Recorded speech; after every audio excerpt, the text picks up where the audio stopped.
He held the silver coin out. 1 full denarius. The man had worked 1 hour, not 12, not 8, 1. The men who had stood in the sun since dawn watched from the back of the line. Their knuckles were white. No one said a word. Before we get there, I need to ask you something. Hast thou ever watched someone get something that thou thoughtest was thine earned?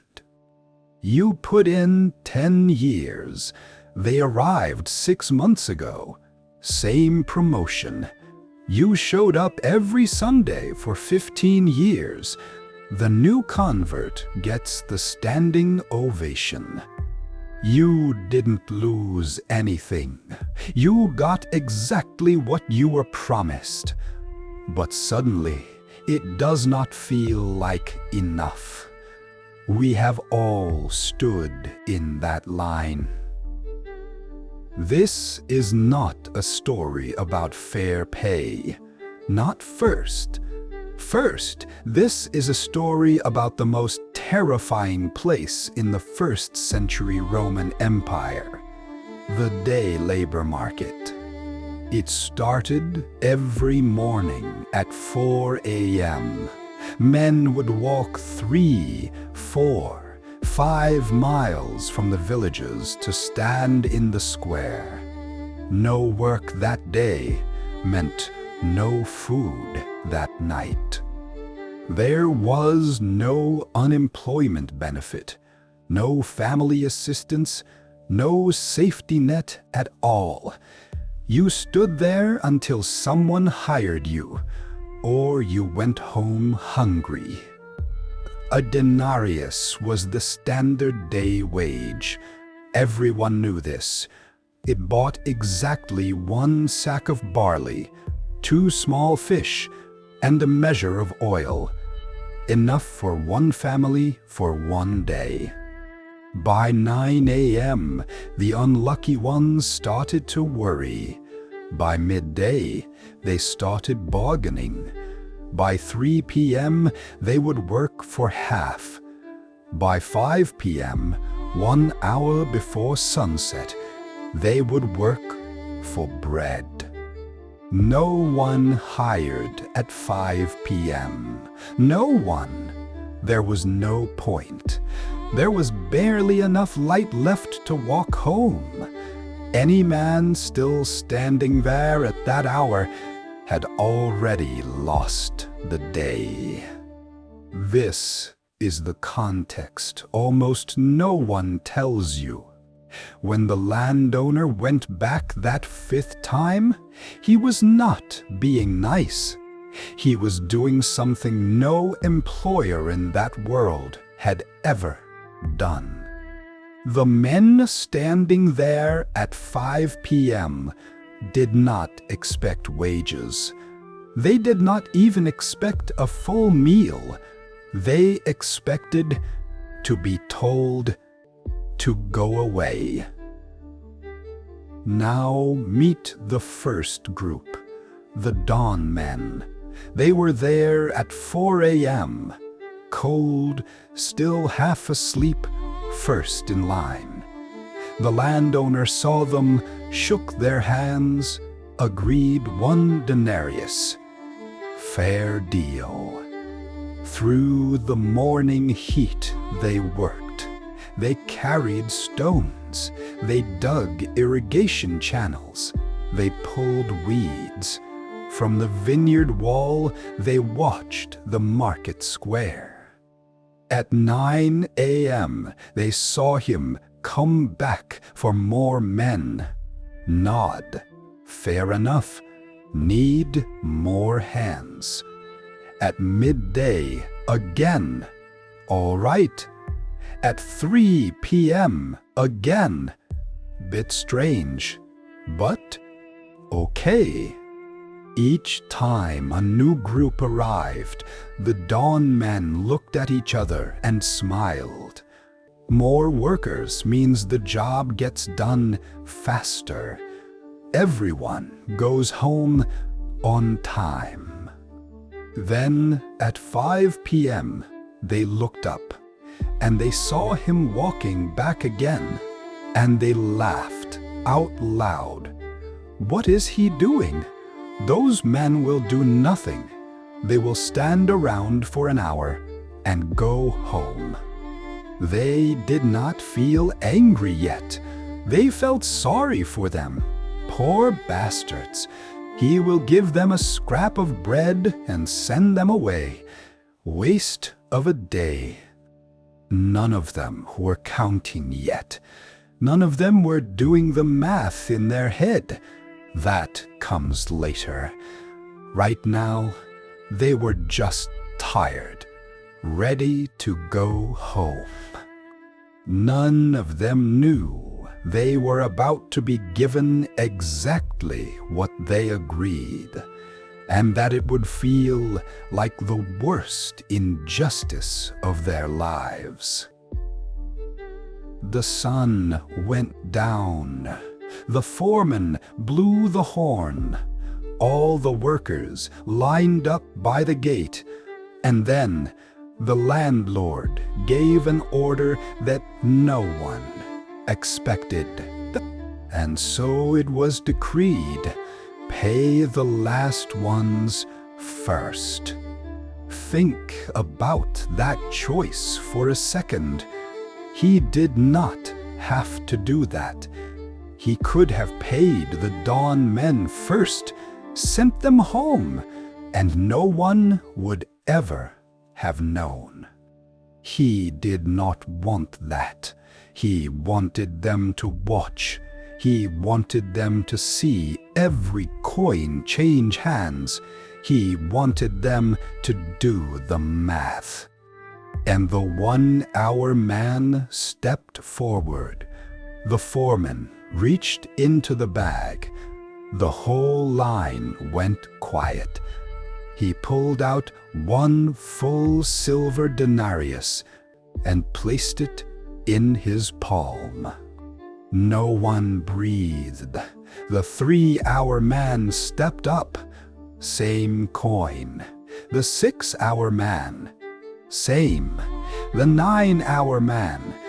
Exact same denarius. The dawn men looked at each other, and for just a second they smiled. Oh, this is good. This is a generous man. We worked 12 hours. We are going to get 2, maybe 3.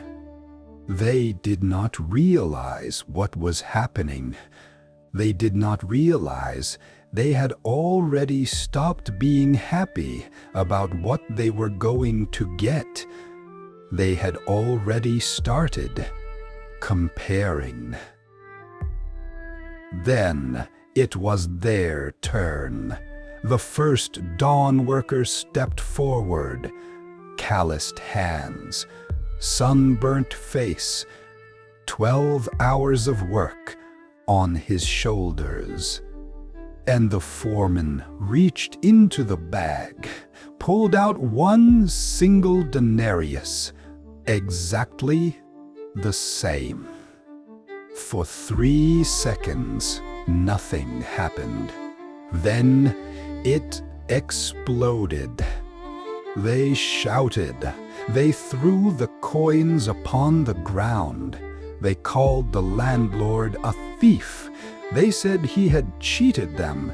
They said it was unfair. It was unjust. And you know what? On one level, they were completely right. If this was a story about labor law, they win. 12 hours work is worth more than 1. That is obvious. That is how the world works. That is the trick. That is the trap this entire parable sets for you. You will automatically take their side. Every single person listening will automatically side with the dawn men. At first. Then the landowner speaks, and he does not argue about fairness. He does not explain himself. He asks one question. Friend, I did you no wrong. Did you not agree to 1 denarius? Or is your eye evil because I am good? Most translations write this as, "Are you jealous?" That is the single worst translation choice in the entire New Testament. This is not jealousy. This is an ancient Semitic phrase that means something very specific, very heavy, and very true for every human being that ever lived. In the dawn of creation, ere the mountains were formed, a question echoed through the void. Does my goodness make your world worse? It means you got exactly what you asked for, exactly what you agreed, exactly what you thought was fair yesterday. But because someone else got more than they deserved, now what you have is not enough. You did not lose 1 single coin. You did not work 1 extra minute. But now you are furious. Now your whole day is ruined. Not because you got too little, but because someone else got too much. That is the secret at the heart of this story. That is the thing no one talks about. Grace is offensive. Generosity is unfair, by definition. If everyone gets what they deserve, that is justice. If anyone gets more than they deserve, that is grace. And grace will always look unfair to everyone who thinks they earned it. The landlord was never running a business that day. He was running an experiment. He was proving one single thing. We do not actually want fairness. We want relative fairness. We want to have more than the next person. And this is the moment. That moment from the start comes back. Those men standing there with white knuckles. They were not angry because they had been wronged. They were angry because someone else had been blessed. Hearken now, for this is not an ancient problem. This is the most modern problem that there is. This is every minimum wage debate, every promotion argument, every workplace comment thread. In the year 2021, Amazon raised the base wage for all new employees to $15 an hour, and they received 7,000 angry internal messages in 3 days. None of them were from new employees. All of them were from people who had worked there 3, 5, 10 years, who had just been making $15 an hour. They did not get a pay cut. They made exactly the same amount they made the week before. But now, it felt like an insult. Exactly the Dawn Man. Exactly. Harvard Business Review did a study upon this 3 years ago. They found that workers will reject a 10% pay raise if new hires get the exact same raise. In the darkness of their hearts, They would rather have no raise at all than have everyone get the same raise. That is how deep this goes. That is not greed. That is human. You see this in churches every single week. The woman who has run the children's ministry for 12 years, no one ever applauds her. The 19-year-old kid walks in, gets clean, gives his testimony. The whole room stands and claps for 5 minutes, and she sits in the back, and that small, quiet voice says, "Where is my clap?" This is not ungodly. This is not evil. This is the I. This is the thing every single one of us carries. We measure our joy not by what we have, but by what the person next to us has. There is no economic solution to this. There is no policy that fixes this. There is no fairness algorithm that will ever make this feeling go away. Because this is not a math problem. This is a heart problem. You can make the wages perfectly fair. You can make the promotions perfectly equal, and that feeling will still be there.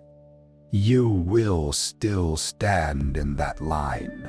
You will still watch someone else get the thing you thought only you deserved. And you will still have to choose. Be happy for them, or let their joy ruin yours. Tonight, before you go to sleep, ask yourself one question. Who got the blessing you thought you deserved this year? And be honest. Did their joy make your joy smaller? That is the question. That is the whole story.